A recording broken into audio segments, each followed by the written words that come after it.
दुनिया के सबसे लंबे पहाड़ सिलसिले की ठीक इसी जगह पर आज से 52 साल पहले एक तैयारा इसी पहाड़ी से टकरा गया था। हैरत की बात ये थी कि टकराने के फौरन बाद तैयारा कहीं गुम हो गया। ये 8,900 किलोमीटर लंबा जुनूबी अमेरिका का एंटीज माउंटेन रेंज है, जहां 15,000 फीट ऊंचे पहाड़, जानलेवा सर्दी और मुमकिन खामोशी के सिवा कुछ नहीं मिलता। कई दिनों तक ना तैयारे का मलबा मिला और ना ही कोई लाश। तो हुक्मरान ने समझ लिया कि कोई मुसाफिर बच नहीं सका होगा। चुनांचा उन्होंने सर्च ऑपरेशन बंद करने का ऐलान किया। कुछ दिन इस हादसे की खबर मीडिया में चलती रही और वक्त के साथ सब कुछ मामूल पर आ गया। लेकिन ठीक 72 दिन के बाद अचानक तैयारे की तरफ से एक पैगाम मौसूल हुआ। आइए जानेंगे आखिर क्या हुआ था इस दिन की सब लोग सोचने पर मजबूर हो गए। नाज़ी, ये यूरोगी एयर फोर्स की फ्लाइट 571 थी, जिसने हकीकती जिंदगी में एक ऐसा मौजूदा दिखाया जो तारीख में हमेशा याद रखा जाएगा। 13 अक्टूबर 1972 को ये फ्लाइट यूरुगु की दारुल हुकूमत मोंटेवीडियो से उड़ान भरता है। जहाज में रग्बी के खिलाड़ी थे जो चिली के शहर सांतागो एक मैच के लिए जा रहे थे। जो 40 मुसाफिर और 5 आमले हुरकान जहाज में मौजूद थे। ठीक हफ्ते के दिन जब जहाज अर्जेंटीना के ऊपर पहुंचा, अचानक खराब मौसम की वजह से उन्हें मेंडोजा में लैंड करना पड़ा। वजह ये थी कि अर्जेंटीना और चिली के दरमियान दुनिया का सबसे खतरनाक सिलसिला इंडीज दीवार बनकर खड़ा है। प्लान ये था कि एक रात मोंडेजा में गुजारा करें। अगले दिन मौसम ठीक होने पर पहाड़ों के ऊपर से गुजर जाएंगे। लेकिन किसी को मालूम नहीं था कि अगला दिन इनकी जिंदगी का सबसे खास दिन होने वाली है। अगले दिन रोज जुमा 13 अक्टूबर को जहाज ने मोंटेजा से उड़ान भरी। मोंटेजा और सांगो का फासला सिर्फ 180 किलोमीटर है, मगर इन 180 किलोमीटर में 15,000 फीट ऊंचे कातिल चोटियां हैं। पायलट ने अपने रुख के मुताबिक पहला रुख जुनूबी की तरफ किया ताकि ऊंचाई खास की जाए, फिर प्लेंचो के पास जाकर मोड़ लिया जाए। पायलट इस रास्ते पर 50 से ज्यादा परवाज भर चुका था, इसलिए इसे अपने महारत पर मुकम्मल भरोसा था।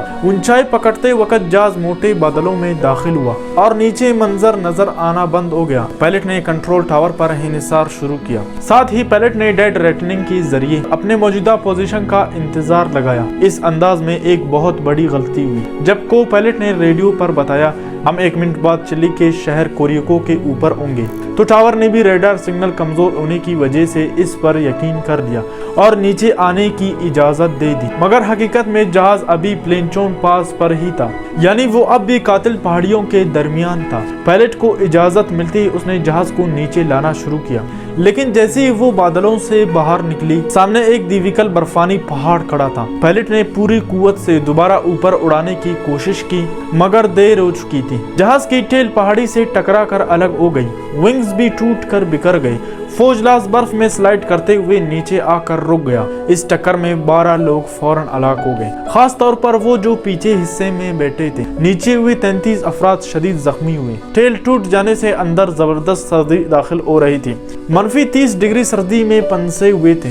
सबसे पहले उन्होंने अपने साथियों की लाश बर्फ में दफन कर गए और दूसरी तरफ सर्च ऑपरेशन शुरू हुआ, मगर सफेद बर्फ सब कुछ छुपा देती थी। रेस्क्यू जहाज बिल्कुल इनके ऊपर से गुजरे, मगर कोई उन्हें दिख ना सका।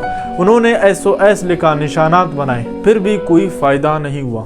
21 अक्टूबर को सर्च ऑपरेशन मुकम्मल तौर पर बंद कर दिया गया। 11वें दिन उन्हें एक रेडियो मिला और जैसे उन्होंने ये खबर सुनी, फ्लाइट 571 की तलाश खत्म की जा रही है। ये इनके लिए आखिरी उम्मीद का चिराग बुझ जाना था। इनके पास खाने में कुछ चॉकलेट से थोड़ा जीम और कुछ पानी थे। 1 हफ्ते के बाद ये भी सब कुछ खत्म हो गए। इन्होंने कपड़े हर चीज खाने की कोशिश की, मगर इससे ये बीमार हो गए। आखिर वो फैसला आया जिसने पूरी दुनिया को हिला कर रख दिया। उन्होंने अपने साथियों के मरे हुए जिस्म खाना शुरू किए। ये फैसला उनकी मजबूरी थी, वरना वो मर जाते।